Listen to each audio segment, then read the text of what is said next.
What's up guys? Welcome back to my YouTube channel. Sa mga bago pa lang at hindi pa nakaka-subscribe, i-post nyo muna tong video na to din. I-click nyo muna yung subscribe button para ma-notify kayo sa mga next videos kong gagawin. At sa mga hindi pa nakakakilala sa akin, my name is Cristina Cruz, 18 years old. From Cristina City. I believe in the saying that in order to succeed, we must first believe that we can. And I, thank you. And sa mga nagpapa-shoutout at patuloy na nag-aabang sa mga videos ko, maraming salamat. Sa kayo guys, sa mga tumutulong na mas ma-motivate kong gawin yung passion ko as a YouTuber, mahal ko kayo. Gusto ko lang i-shoutout sila, Ashley Ramos, Roslyn Madulid, Via Madulid Bernabe, stay strong sa inyo, hi.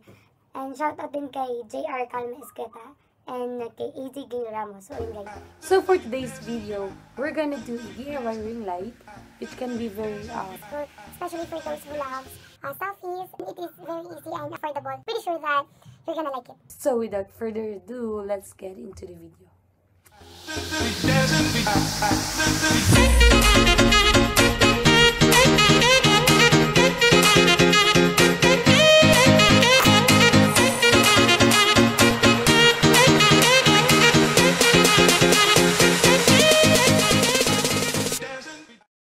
Guys, as you can see, tinipan ko lang siya. Ito yun. So, ang gagawin natin is, ikakat natin ito. Bali, ito yung magiging lalagyan ng aluminum foil para mag-reflect yung light. Kakat mo dito, tapos dito.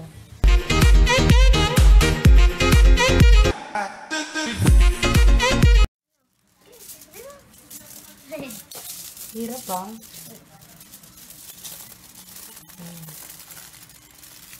Ngayon, i-attach naman natin to dito.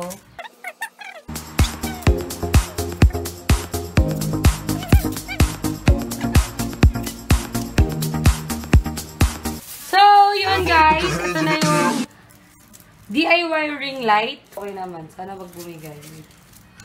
Tulad ni X. Ayan. Stop. So, thank you kay Andres. Ayan. Kaway-kaway. So, ayan guys. I will show you the difference with DIY ring light sa wala. So, ayan yung stand. Ito, dito siya nakalagay. Ayan. Ayan. Diba guys? Oh my God. Nakaka-excite parang gusto ko tuloy gawa ng makeup tutorial. Guys, comment kayo sa baba kung gusto nyo gumawa ako ng makeup